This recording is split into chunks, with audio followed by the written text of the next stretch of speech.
फटाफट 10 सिटी में फिर से आपका स्वागत है। और आज का टॉपिक है भारत का संविधान, इंडियन पॉलिटी का, संघ और उसका राज्य क्षेत्र, यूनियन एंड इट्स टेरिटरी। तो वीडियो शुरू करने पहले अगर आपने हमारे चैनल को सब्सक्राइब नहीं किया है तो सब्सक्राइब कर लें, बेल का बटन दबा दें, इस वीडियो को शेयर भी कर दें और लाइक भी करें। तो आइए हम लोग शुरू करते हैं।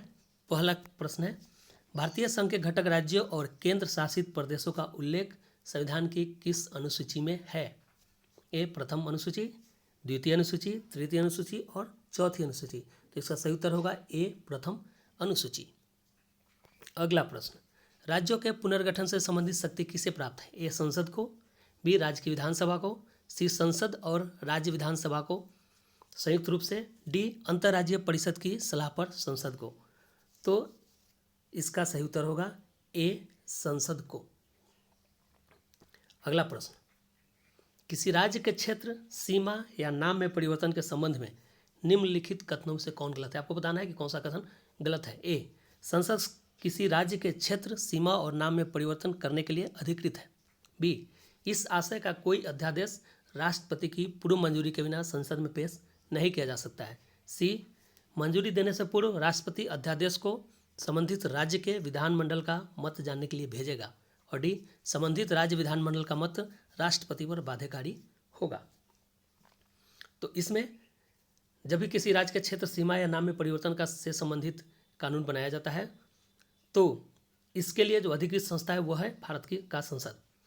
और इस आशय का कोई भी अध्यादेश संसद में लाने के पहले राष्ट्रपति की पूर्व मंजूरी जरूरी होती है। और राष्ट्रपति मंजूरी देने से पूर्व संबंधित राज्य को यह अध्यादेश भेजता है विधानमंडल का मत जानने के लिए, जो कि एक निश्चित समय सीमा के अंदर विधानमंडल को अपना मत देना होता है। लेकिन उस मत को स्वीकार करने के लिए राष्ट्रपति बाध्य नहीं होता है। तो इसमें चौथा कथन, संबंधित राज्य विधानमंडल का मत राष्ट्रपति पर बाध्यकारी होगा, यह गलत है। तो इसका सही उत्तर होगा डी। अगला प्रश्न, राज्य पुनर्गठन से संबंधित कानून के संबंध में कौन सा कथन सत्य है? आपको बताना है कि कौन सा कथन सत्य है। ए इस आशय का कोई भी कानून अनुच्छेद 368 के तहत संशोधन माना जाएगा।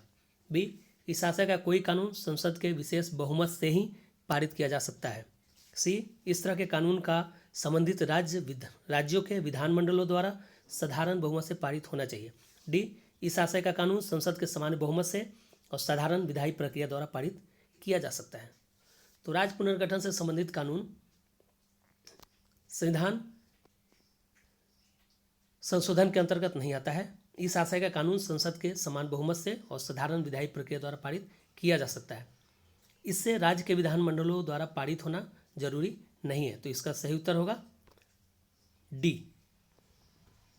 इस आशय का कानून संसद के समान बहुमत से और साधारण विधायी प्रक्रिया द्वारा पारित किया जा सकता है। अगला प्रश्न, क्या संसद किसी राज्य की सीमा समाप्त कर सकती है? ए अनुच्छेद 368 के तहत इस आशय का कानून पारित कर ऐसा किया जा सकता है। बी किसी राज्य की सीमा समाप्त करने की शक्ति संसद के पास नहीं है। सी संबंधित राज्य के विधानमंडल द्वारा विशेष बहुमत से पारित कानून के आधार पर ऐसा हो सकता है। संसद के विशेष बहुमत और संबंधित राज्य विधानमंडल के साधारण बहुमत से पारित कानून द्वारा ऐसा किया जा सकता है। इसका सही उत्तर होगा बी। किसी राज्य की सीमा समाप्त करने की शक्ति संसद के पास नहीं है। संसद किसी राज्य की सीमा में परिवर्तन कर सकती है, नाम में परिवर्तन कर सकती है, नाम बदल सकती है, लेकिन राज्य की सीमा समाप्त करने की शक्ति संसद के पास नहीं है। हालांकि ऐसा संशोधन के द्वारा अनुच्छेद 368 के अधीन संशोधन के द्वारा किया जा सकता है, लेकिन बताएगा ऐसा कभी हुआ नहीं है। अतः इसका सही उत्तर होगा बी किसी राज्य की सीमा समाप्त करने की शक्ति संसद के पास नहीं है। छठा प्रश्न, निम्नलिखित में से कौन सा आयोग या समिति राज्य पुनर्गठन से संबंधित नहीं है? ए धर आयोग, बी जेवीपी समिति, सी फजल अली आयोग, डी वर्मा समिति। इसका सही उत्तर होगा डी वर्मा समिति। वर्मा समिति राज्य पुनर्गठन से संबंधित नहीं है। धर आयोग, जेवीपी समिति, फजल अली आयोग राज्य पुनर्गठन से संबंधित है। तो इसका सही उत्तर होगा डी। अगला प्रश्न, निम्नलिखित में से किसने राज्यों के पुनर्गठन में भाषा को आधार बनाए जाने को स्वीकृति दी? भाषा के आधार पर राज्यों के पुनर्गठन की स्वीकृति किस आयोग ने दी थी? ए धर आयोग, बी जेवीपी समिति, सी फजल अली आयोग और डी उपरोक्त में से कोई नहीं। तो आपको बता दें कि धर आयोग ने भाषा के आधार पर मना कर दिया था, राज्य बनाने की संस्तुति नहीं की थी। जेवीपी समिति ने भी यही पाया कि भाषा के आधार पर राज्यों का पुनर्गठन नहीं होना चाहिए। सी फजल अली आयोग, इसका सही उत्तर होगा सी फजल अली आयोग। फजल अली आयोग ने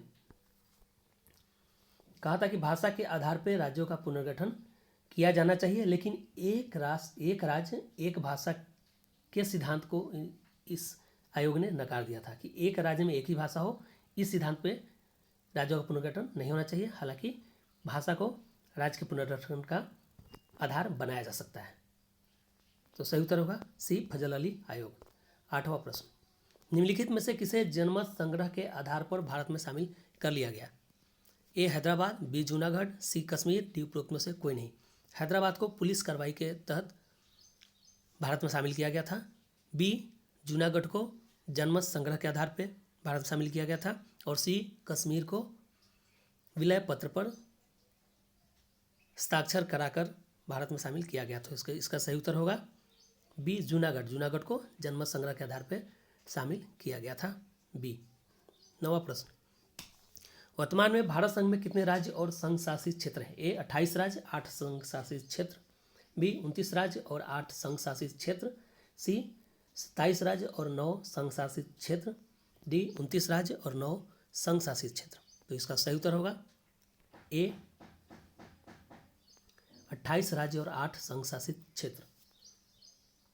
अगला प्रश्न, 10 अनुच्छेद 370 के अधीन जम्मू और कश्मीर राज्य को मिला विशेष दर्जा भारतीय होगा, मिसप्रिंट हो गया। भारतीय संसद ने किस तिथि को समाप्त कर दिया? अनुच्छेद 370 के अधीन जम्मू और कश्मीर राज्य को मिला विशेष दर्जा भारतीय संसद ने किस तिथि को समाप्त कर दिया? ए 5 अगस्त 2019, बी 10 अगस्त 2019, सी 15 अगस्त 2019 और डी 25 जनवरी 2020।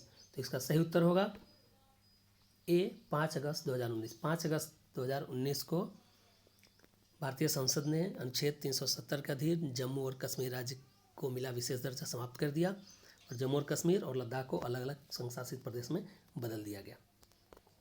तो आज के लिए इतना ही काफ़ी है। एक बार फिर से रिक्वेस्ट करेंगे, हमारे वीडियो को शेयर जरूर करें, चैनल को सब्सक्राइब जरूर करें। Thanks for watching. जल्दी मिलेंगे पटापट 10 के अगले सीरीज में। धन्यवाद।